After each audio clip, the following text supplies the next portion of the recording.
Contas na Hora. Contas na Hora. Um programa sobre contabilidade e fiscalidade na grelha da LAC. Todas as quartas-feiras, entre as 11 e as 12 horas. Um programa da OCPCA, Ordem dos Contabilistas e Peritos Contabilistas de Angola. Contas na Hora. Contas na Hora.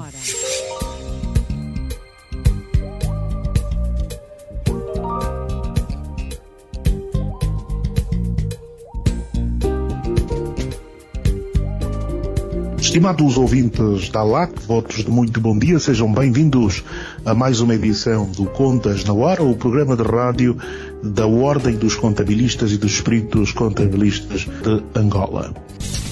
Contas na Hora, o seu programa de rádio. Contas na Hora. Domine as técnicas da contabilidade e melhore a gestão do seu património. Contas na Hora. Porque a prosperidade depende da boa gestão do nosso património. Contas na Hora.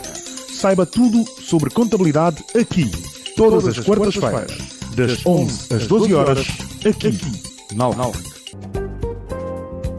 Já sabe, este é o programa que lhe conta o que de mais importante se faz e acontece na vida da contabilidade e a auditoria no nosso país. Hoje vamos ter a possibilidade de ter conosco o presidente do Conselho Técnico de Auditoria da OCPCA, Jorge Catulo, que vem falar sobre as duas normas OCPCA, norma 1 e norma 2, de auditoria, que marcam a adoção de Angola às ISAs, que são as normas internacionais de auditoria. Também vai falar conosco sobre este tópico Daniel Guerreiro, partner da divisão de auditoria da Ernst & Young e perito contabilista ao CPCA 2013-067. Vamos ouvir ambos sobre esta matéria importante, e um dos tópicos que se chama a atenção é que estas normas são fundamentais, especialmente para aquelas empresas que têm ações listadas em bolsa ou têm obrigações em circulação. Mais sobre isso vamos falar daqui a mais alguns instantes. Agora vamos às atrações. Começaremos já a seguir por falar com o presidente do Conselho Técnico de Auditoria da OCPCA, Jorge Catulo, sobre as normas OCPCA, norma 1 e norma 2 de auditoria. Vamos ouvir. Na semana passada tornou-se então oficial e já entraram em vigor as atualizações, as normas técnicas de auditoria da OCPCA número 1 e número 2, que visam a adoção integral das normas internacionais de auditoria ISAs no nosso país. Hoje vamos ouvir o presidente do Conselho Técnico de Auditoria da OCPCA. Saudamos Jorge Catulo, muito bom dia e seja muito bem-vindo ao Contas na Hora. Olá, muito bom dia, Joel Costa, tudo bem? Muito obrigado, antes de mais, e muito obrigado pelo convite para estar presente e para poder comentar este tema que é muito relevante para a nossa prática. Jorge Catulo, começamos por saber qual é a importância da adoção das atualizações das normas técnicas de auditoria da OCPCA N1 e N2, que visam a adoção integral das normas internacionais de auditoria, as ISAs, e que é que tiveram que ser atualizadas, obviamente, que contribuições tiveram, e comecemos por explicar a importância destas normas que já são válidas desde dia 17. Joel, antes de mais, e fazendo um pouco um preâmbulo, as normas de auditoria na nossa profissão é algo que serve um pouco como uma lista de todos os procedimentos e todos os peritos contabilistas deviam seguir para poderem executar o seu trabalho. Nós, como é óbvio, já o tínhamos em Angola, já havia a norma 1 e norma 2, que tinham já sido publicadas há algum tempo e que foram publicadas e estavam atualizadas, mas a norma 1 e norma 2 referiam-se àquilo que eram as normas internacionais de auditoria, mas reportadas a 2015. E porquê o serem reportadas a 2015? Porque em 2015 as normas internacionais de auditoria sofreram uma modificação muito relevante e talvez aí que seja o impacto maior para aquilo que sejam as entidades de interesse público e aquelas entidades que possam ser consideradas como as entidades de maior relevo num país. E causavam algum problema porque muitas vezes obrigariam a ter um trabalho exagerado, tanto em termos de reporte, o nível do relatório, que obrigaria a um conjunto de tópicos adicionais e atendendo às especificidades também que as empresas e o estágio em que a maioria das empresas em Angola se encontravam, faria com que o relatório de auditoria se tornasse algo muito complicado, tanto para o leitor como para os stakeholders e também para os executantes do trabalho de auditoria, nomeadamente para os peritos contabilistas. Daí, na altura, e eu próprio também estive em conjunto com os outros colegas do Conselho Técnico de Auditoria, e enverdámos por fazer a norma técnica número 1 e número 2, reportada ao exercício 2015 para simplificar e não criar uma grande confusão e, se calhar, atribulação na parte do reporte por parte dos peritos contabilistas e também para as empresas. Passados estes anos, com a evolução e desenvolvimento que tem estado a surgir em Angola, efetivamente a adoção das normas internacionais de auditoria na íntegra para aquilo que são, tal qual expressas e que estão presentes para em qualquer país, torna-se efetivamente um sinal vital e de desenvolvimento para o setor de Angola, nomeadamente de auditoria, como também para as empresas que vão receber o relatório da própria auditoria, que vão ter um relatório totalmente adaptado àquilo que é o melhor reporte e os relatórios adaptados às melhores práticas de auditoria de qualquer país do mundo. Portanto, a grande importância é efetivamente o estágio de desenvolvimento muito relevante e tornarmos, e podemos dizer que é o CPCA e os peritos em Angola, efetivamente estão alinhados. Importa também mencionar que tudo isto também se deve a dois fatores muito relevantes. E ao longo dos 2 últimos anos, têm estado a ser discutidos, e a maior parte do público se calhar pode não ter isso presente, mas os 2 reguladores, nomeadamente a CMC, começa a estar bastante ativa, com várias empresas começam já a estar a ser colocadas através do mercado, através da BODIV, em mercados regulamentados, e que precisa de regulamentar também toda a atividade, encontrou-se em negociações e também em discussão. Ela, como é óbvio, formulou um projeto de lei que foi discutido de uma forma e que o Conselho Técnico de Auditoria também esteve muito envolvido na discussão daquilo que deu resultado a uma coisa que está neste momento e que está pendente de aprovação, que é a proposta de lei sobre o regime jurídico de supervisão de auditoria, que é emanado pela CMC, que está pendente de aprovação pela Sra. Ministra das Finanças, para depois ser aprovado pela Assembleia Nacional. Sobre isto, o que é que importa dizer que sou com este regime?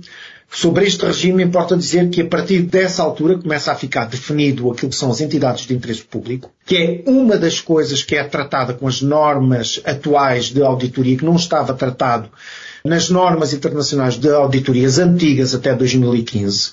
E também a forma de reporte do relatório de auditoria importa que com a adoção deste regime jurídico, que seria de todo relevante que o relatório e a adoção plena das normas internacionais de auditoria ficassem atualizadas, sob pena de as duas coisas não fazerem sentido. Quando temos um regime jurídico de supervisão de auditoria, nomeadamente esta proposta existente, que também está muito atualizada e segue em muito as normas do IESPA.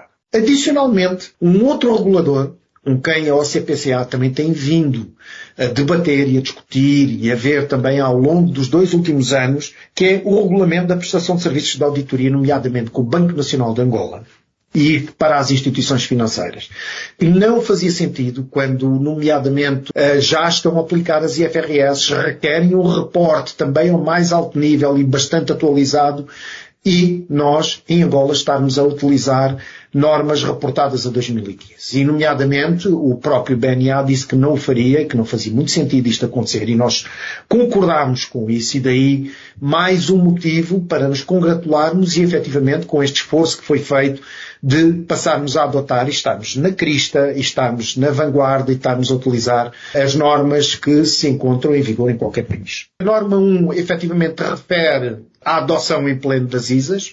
A norma 2 é aquilo que todos os peritos devem fazer, porque mesmo para as contas agora de 2023 já funciona, que estão lá os modelos dos vários tipos de relatórios que os peritos devem utilizar quando fizerem auditoria às contas de 2023 de todas as empresas.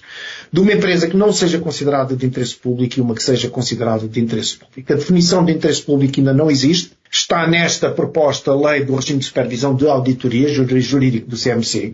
Contudo, o próprio BNA já requer e já considera, até porque está previsto nisso, que se considere como uma entidade de interesse público, assim como é em todo lado as instituições financeiras são consideradas uma entidade de interesse público e, como tal, requerem que seja aplicado o relatório de acordo com um modelo de relatório que é utilizado para as instituições de interesse público. Era só para esclarecer exatamente o que é que consta na norma 1 e na norma 2.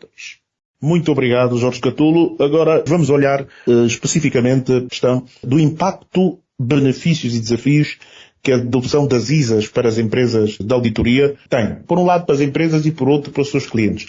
O que é que isso vai mudar ou vai trazer de novo e que vantagens vai trazer termos esta adoção às ISAs de acordo com a norma 1, né, conforme nos explicou? Em primeiro lugar, e vou se calhar para aquilo que é a nossa profissão e para os peritos contabilistas, em primeiro lugar é estarmos a atualizar o que de mais recente é utilizado em todo o lado e que efetivamente o maior impacto, e se virmos com um grande impacto, seriam para aquelas empresas de maior complexidade, que são aquilo que seria considerado empresas de entidade de interesse público, que são aquelas que vão ser cotadas ou têm títulos cotados em mercados regulamentados, nomeadamente na Bodiva. São empresas que vão ser cotadas, ações, e que estão sob a alçada do CMC. E as auditorias também para as instituições financeiras e do mercado segurador e de fundos de pensões. Em primeiro lugar, será para os auditores que fazem trabalhos nestas instituições, devem ver que tipo de procedimentos, porque vão ter que ter um conjunto de procedimentos adicionais que têm que o fazer.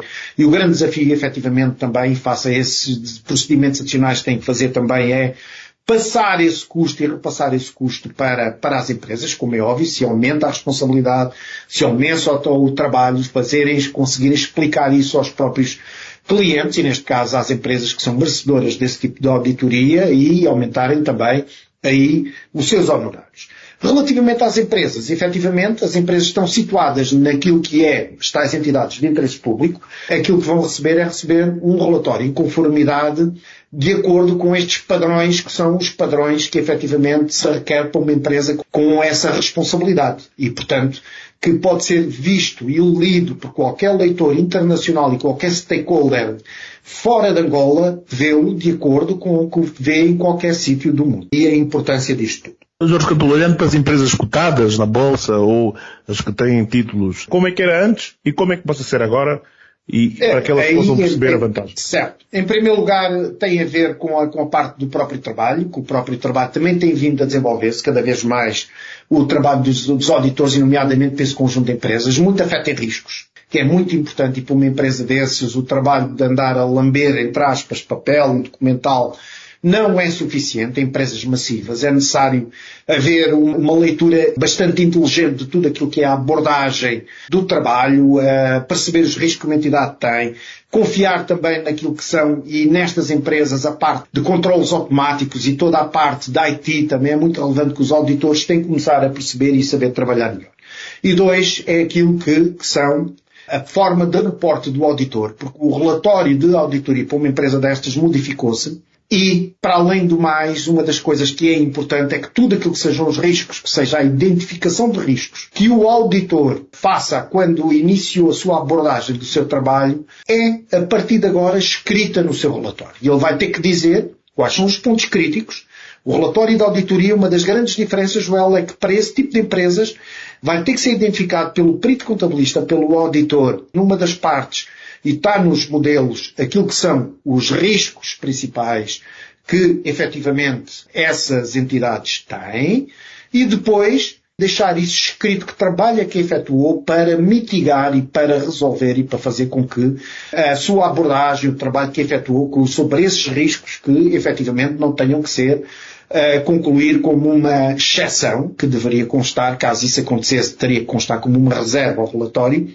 Caso não, aparece a dizer o que é que fez para dizer que efetuou o trabalho e que não houve qualquer problema. Portanto, começa a ficar explícito no relatório de auditoria dessas entidades e esta é uma das coisas que aparece no modelo do relatório para essas empresas, é a identificação do risco que cada um dos setores tem, e cada uma das empresas em especial, e depois qual foi o trabalho que o auditor fez, o perito contabilista fez, para mitigar esses riscos. E isso fica escrito, e como é óbvio, isso tem que estar totalmente documentado, como é óbvio, nos papéis de trabalho do perito contabilista.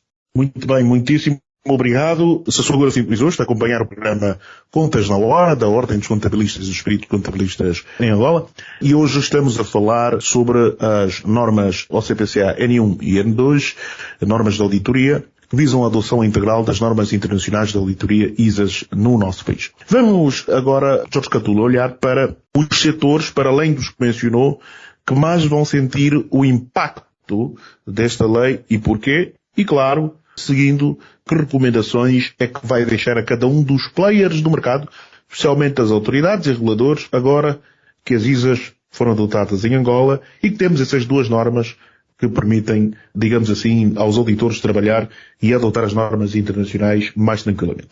Ok, Joel, como disse há pouco, em princípio, a grande alteração vai ser efetivamente cingir para as entidades de interesse público. E quais são as empresas que são abrangidas por isso? São todas as empresas que estão cotadas em bolsa, que tenham títulos emitidos em bolsa, nomeadamente obrigações que possam ser efetivamente emitidos e que estejam sem negociação em bolsa, nomeadamente houve até recentemente a própria Sonangol EP que fez uma colocação de obrigações que vai ser negociada no BODIVI, que a torna dentro do tal regime jurídico como uma entidade de interesse público. Portanto, em primeiro lugar seria para essas entidades, que vão estar abrangidas com esta nova parte e com este novo trabalho e com este novo modelo por parte dos auditores, instituições financeiras, seguradoras, fundos de pensões. Importa também mencionar que, a partir do momento em que isso acontece, os próprios auditores também, para além daquilo que seja o Regulamento de Controlo de Qualidade, que passa e que já entrou em vigor o ano passado e que brevemente começaremos a fazer trabalho da parte de controle de qualidade por parte do CPCA, os auditores dessas entidades, para além daquilo que seja a supervisão por parte do CPCA, e nomeadamente das empresas que estão cotadas, podem estar sujeitas a verificações dos reguladores. E isso também é um alerta muito importante que eu deixo para os peritos contabilistas, porque devem efetivamente ter algum cuidado da nossa profissão, uma profissão muito importante, muito relevante, é importante que tudo esteja bem documentado e a exigência, o risco do trabalho deve estar totalmente documentado, até porque começa também, dada a sua importância, a ficar sob a supervisão dos reguladores.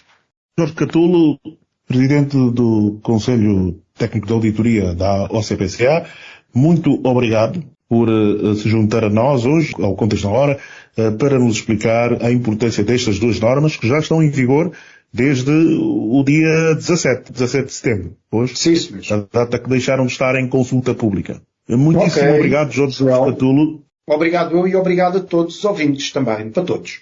Continuação de excelente quarta-feira. Até assim, caro obrigado. Vamos fazer um breve intervalo. Voltamos. Já. Contas na Hora. O seu programa de rádio. Contas na Hora. Domine as técnicas da contabilidade e melhore a gestão do seu património. Contas na Hora. Porque a prosperidade depende da boa gestão do nosso património. Contas na Hora. Saiba tudo sobre contabilidade aqui. Todas as quartas-feiras.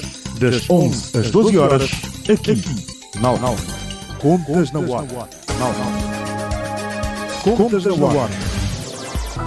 Contas na Hora. A visão dos membros da Ordem sobre os temas da atualidade. Contas na Hora. Estimados ouvintes da ALAC, renovados votos de muito bom dia. Hoje dedicamos o programa de hoje ao tema da auditoria e os avanços registrados muito recentemente, a aprovação de duas normas OCPCA, N1 e N2, que foram naturalmente preparadas pelo Conselho Técnico de Auditoria da Ordem dos Contabilistas e dos Peritos Contabilistas de Angola. Para falar sobre este tema importante, atualizações das normas técnicas de auditoria OCPCA número 1 e N2, que visam a adoção integral das normas internacionais de auditoria, as ISAs. Daniel Guerreiro, partner da Divisão de Auditoria da Ernst & Young e perito contabilista OCPCA 2013-067. Daniel, Muito bom dia e bem-vindo ao Contas na Hora. Muito obrigado por me receberem, é um prazer estar aqui. Daniel, vamos então falar um pouco sobre essas normas que foram aprovadas e estão em vigor já desde 17 de setembro. Primeiro gostamos de saber qual é a importância para o país de adotarmos e atualizarmos as normas técnicas de auditoria da OCPCA N1 e N2 que visam a adoção integral das normas internacionais de auditoria ISAs. Julgo que é bastante importante. Na verdade, e em rigor, não se trata apenas de adotar as ISAs, mas também de clarificar o contexto de atuação do perito contabilista na execução de trabalhos de revisão limitada, de outros trabalhos de garantia de fiabilidade e de serviços relacionados.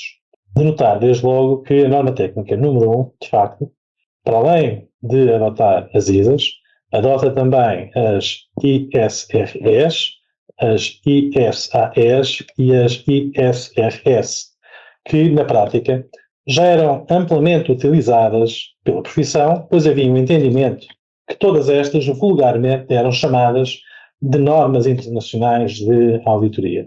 Mas, na verdade, e em rigor, havia, no fundo, uma ausência de referência às mesmas no anterior normativo emitido pela OCPCA, e essa é agora algo que fica colmatado com a emissão destas normas. Portanto, tem de facto essa relevância. Quanto à importância, é de diversa ordem, porque evidentemente há aqui uma aproximação para aquilo que são estes normativos, estes padrões de referência, que são, no fundo, são padrões internacionais de elevada qualidade que, no fundo, contribuem, evidentemente, para a confiança do público na profissão ao adotar, efetivamente, de forma adequada estes referenciais.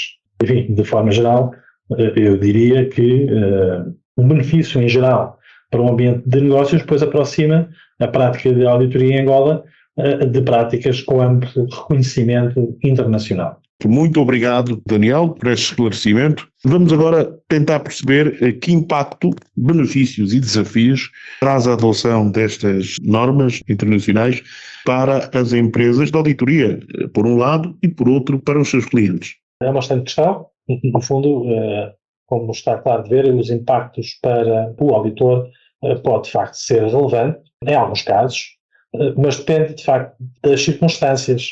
Pode ser, nos casos, eu diria, mais significativo e noutros menos relevante ou até muito pouco expressivo. Importa, desde logo, recordar que as normas anteriores, portanto, a anterior norma técnica número 1, que estava, portanto, na prática ela já adotava as ISAs, mas eram as ISAs tal como estavam, no fundo, em aplicação, em vigor em 2015, e que, evidentemente, as normas que atualmente estão em vigor, nomeadamente naquilo que às ISAs especificamente diz respeito, elas não são assim tão diferentes desse corpo normativo que já vinha, no fundo, sendo adotado pela OCPCA.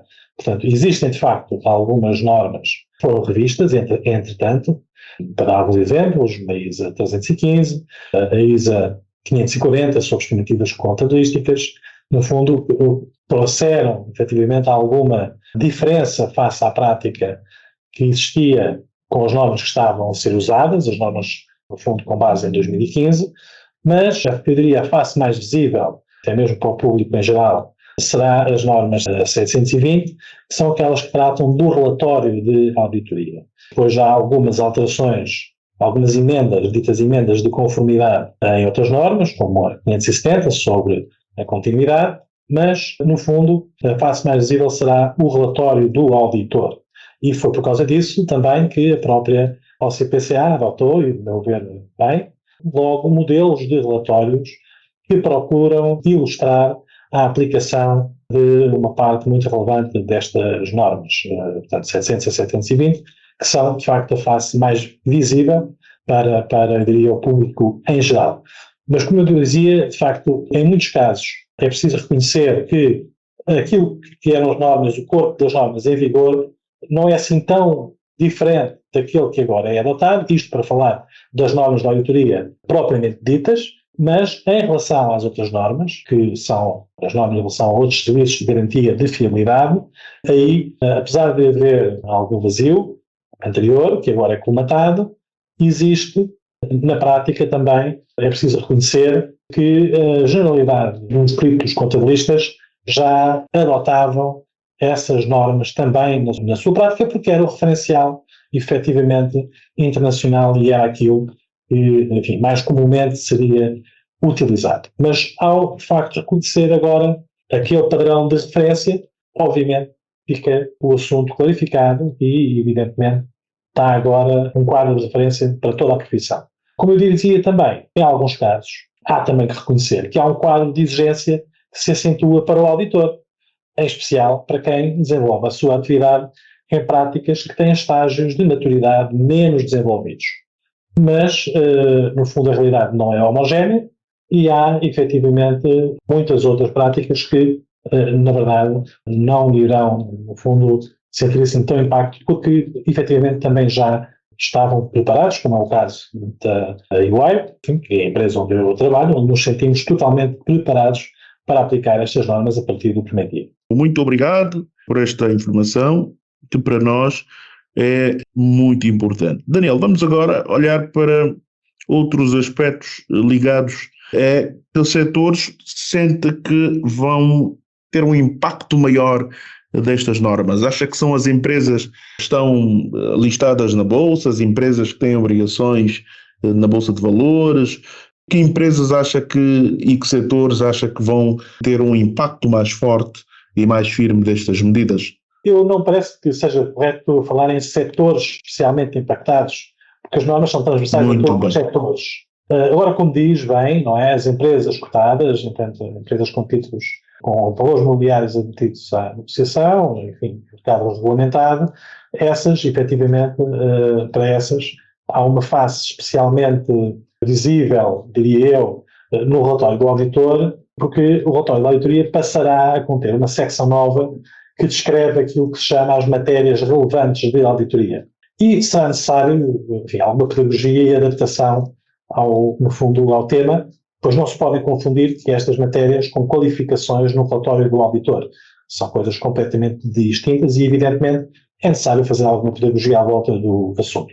Mas o objetivo, efetivamente, de ver aqui estas matérias relevantes de auditoria é para possibilitar, aliás, foi essa a lógica da reforma que nasceu ali a partir de 2015, portanto, quando foram adotadas um projeto que culminou com a revisão do relatório de auditoria, de acordo com as ISAs. Uma das novidades foi estas matérias significativas, estas matérias relevantes de auditoria para empresas cotadas, na medida em que, para estas empresas, evidentemente, um interesse público mais acrescido, enfim, pelas suas características, é mais pertinente que o auditor divulgue no seu relatório alguns aspectos, ou os aspectos que naquela auditoria foram especialmente relevantes naquele contexto em particular. E, portanto, isso é algo para dar mais informação a quem utiliza o relatório do auditor sobre julgamentos e matérias significativas que foram levadas em consideração, mas que, de facto, como eu dizia, não se podem confundir com qualificações, enfim, as chamadas reservas, no relatório do auditor, porque são coisas completamente distintas. Bem, Daniel, já agora, para finalizar, gostávamos que deixasse aqui as recomendações. Que recomendações e desafios isso traz para os reguladores e, claramente, para todos os operadores económicos no país? Traz sempre desafios, né? A implementação de coisas novas em qualquer país. Exatamente. É preciso levar em consideração, como eu dizia, que existem diversos. Desde logo, os impactos são relevantes para as firmas de auditoria, desde logo, não é? Existem diversas firmas de auditoria onde esses impactos, no fundo, não são significativos e que estarão prontas para a adoção imediata destas normas e, portanto, aí, enfim, não há recomendações muito especiais. Agora, efetivamente, para as práticas, desde logo, que estão em estágios de maturidade menos desenvolvidos, bem, aí, de facto, há que considerar que existe, no fundo, necessidade de, eventualmente, investir no seu sistema de gestão de qualidade para prestar serviços de auditoria e outros de acordo com os requisitos que estão agora aprovados. E, portanto, essa será, de facto, uma recomendação. Enfim, há aqui algum investimento que será necessário na gestão da qualidade, desde logo. Para os reguladores, será importante que se familiarizem com estas normas, em especial com o conteúdo, enfim, das normas de trabalho do IASB, pois será determinante para uma adequada gestão de expectativas quanto ao trabalho do auditor. Para os nossos clientes em geral, evidentemente há aqui também uma comunicação que cada empresa terá com os seus clientes, de forma a, de acordo com as circunstâncias específicas, permitir uma adoção das normas que seja, de facto, bem feita e que seja efetivamente algo que não seja disruptivo negativamente para as empresas e, aliás, isto é algo que, evidentemente, só pode ser, de facto, recebido pelo mercado, diria eu, de forma geral,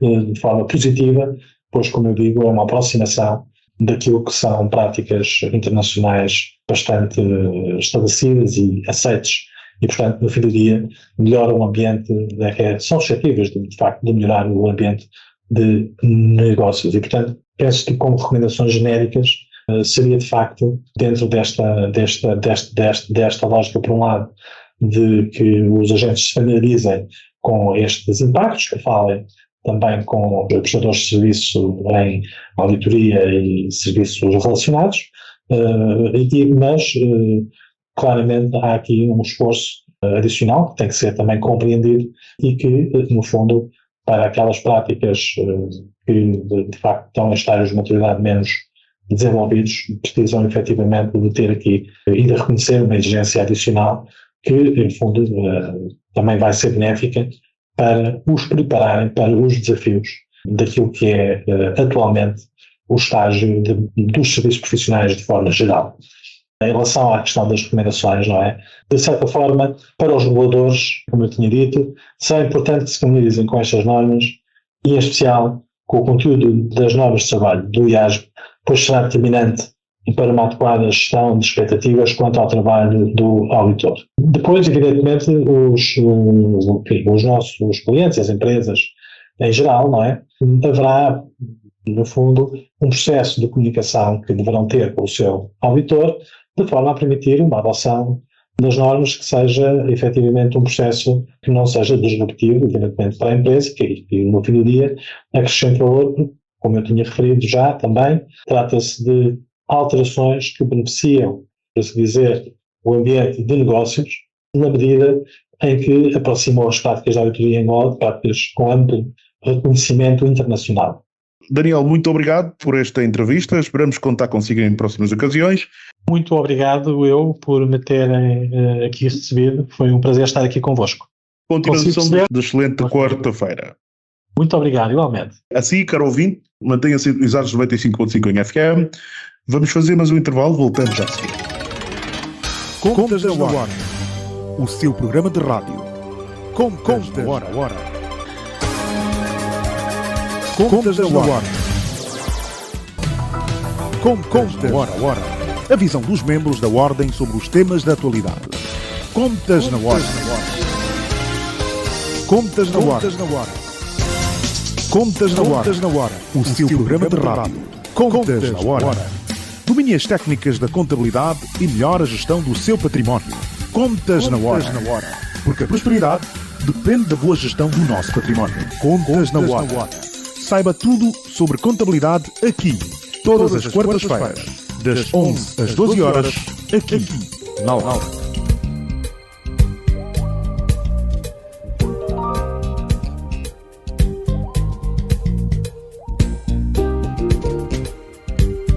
E já chegamos ao fim do nosso programa, depois de ouvirmos o Daniel Guerreiro e também Jorge Catulo, dois auditores. Um é, no caso, Jorge Catulo, o presidente do Conselho Técnico de Auditoria da OCPCA, o órgão responsável pela atualização destas normas por via da OCPCA, e Daniel Guerreiro vai ser um dos beneficiários, traz aqui a sua visão. João Costa e António Santos despedem-se, com a promessa de regressarem, se Deus quiser, na próxima quarta-feira. Até lá, forte abraço. Contas na Hora. Contas na Hora. Um programa sobre contabilidade e fiscalidade na grelha da LAC. Todas as quartas-feiras, entre as 11 e as 12 horas. Um programa da OCPCA, Ordem dos Contabilistas e Peritos Contabilistas de Angola. Contas na Hora. Contas na Hora.